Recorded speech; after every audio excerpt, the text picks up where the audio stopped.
IVM. Hi, everybody. Just wanted to ask everyone for a quick favor. We're running a brand survey right now and would really appreciate it if you could let us know what you think about the advertising on IVM. Go to ivmpodcast.com/survey and do let us know. As part of this, we'll be selecting 10 random participants and sending them some IVM swag, so do fill out those surveys.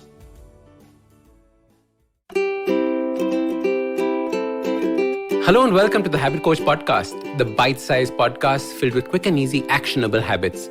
Remember, great habits create that awesome life. I am Ashdin Doctor, your habit coach.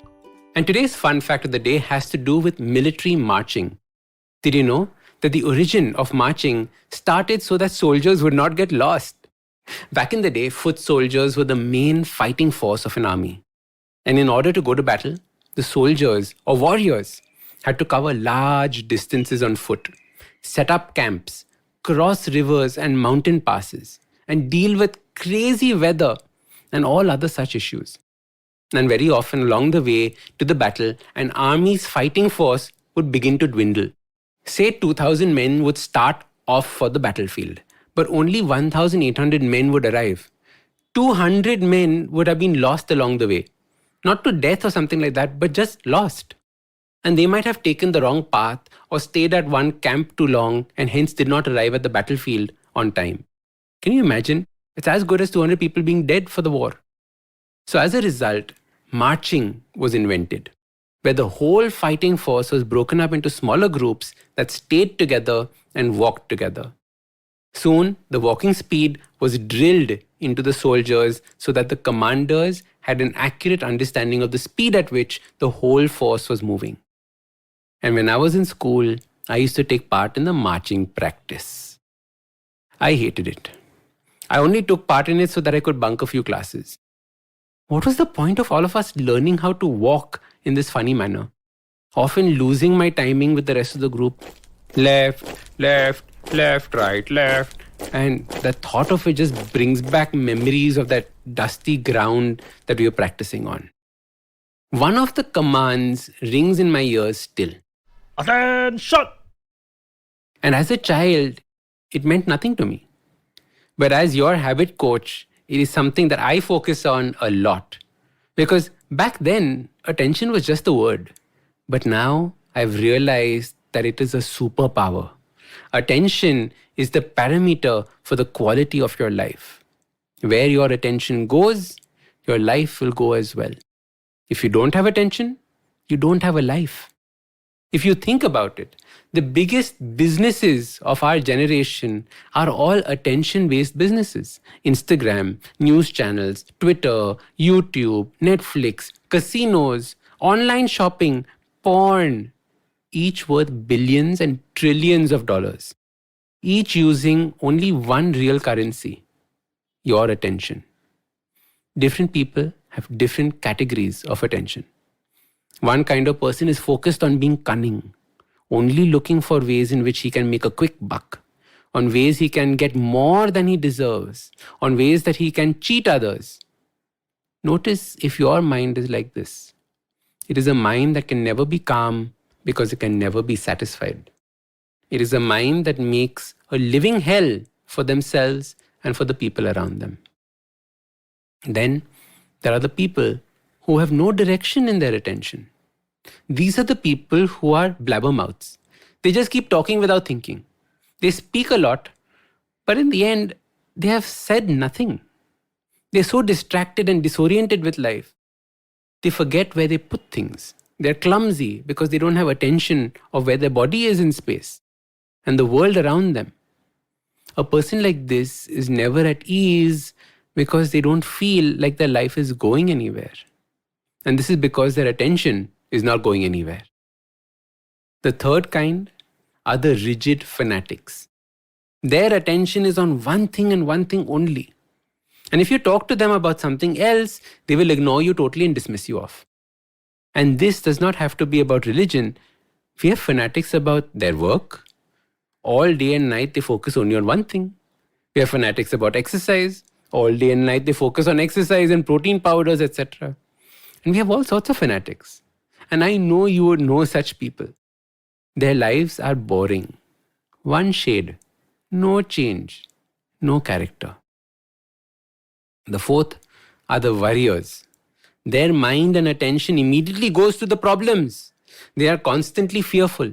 Fearful of the future, of the past, of their life, of their dog, of their cat, of their family, anything. If there is nothing to worry about, they will worry about that as well. Why is everything so good? I'm sure there is a problem.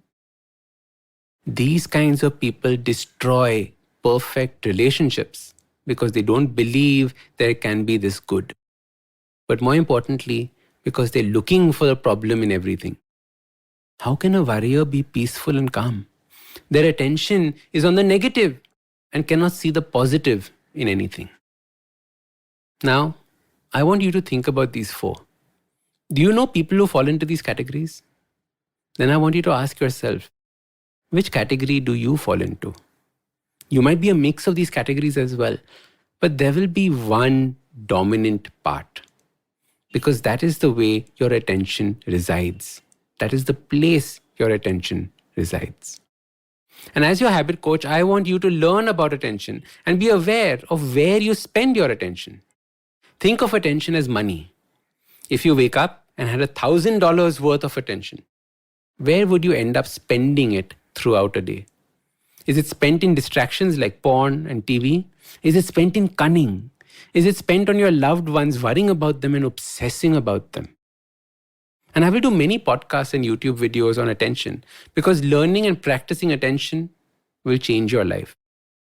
So your simple habit starts by identifying where you spend your attention each and every day. Then I want you to identify 3 worthy goals or tasks that deserve your attention. I want you to move your attention to these goals every day. But how will you do that? And I will explain that in future episodes. This one is just to create the foundation, to realize what kind of attention we currently have. I will leave you with one small tip. Every time you catch yourself with your attention being spent on useless things, I want you to change your focus and shout in your mind, Attention!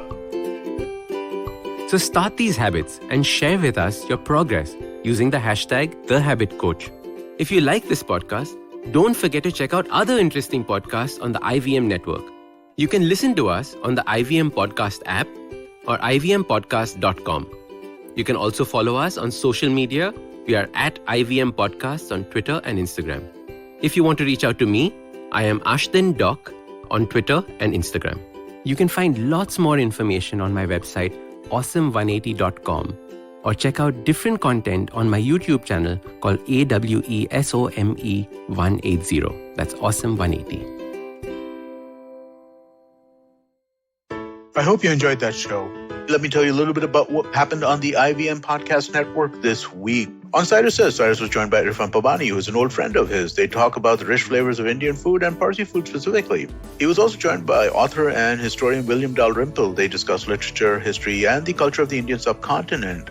And let me give you a few quick things to check out. Chuck, aka Deepak Gopal Krishnan of Simplified and the Origin of Things Frame, has Rohan Joshi, formerly of AIB, on his show. Also on This Round is on me, Gautam Purohit of Thakur's Bhojnalaya was on. On the note, Maruk Inayat talks about the cabinet reshuffle. And do check out Global Victoria Tech Talks. We talk about the booming gaming and edutech industries in Australia. Do follow us on Facebook, Twitter, LinkedIn, and Instagram to keep up what's going on the network. And I'd like to finally thank our sponsors on the network this week, Cred, Ciet, and Global Victoria. Thank you so much for making this possible. Whether you're an established sports person or a budding one, or simply a sports enthusiast, join us, Tanvi and Shlok. We are 2 passionate pro badminton players talking policy, mindset, and everything sport. So tune in to the Millennial Athlete every Monday. Only on the IVM Podcast Network. Trust us, it's gonna be lit.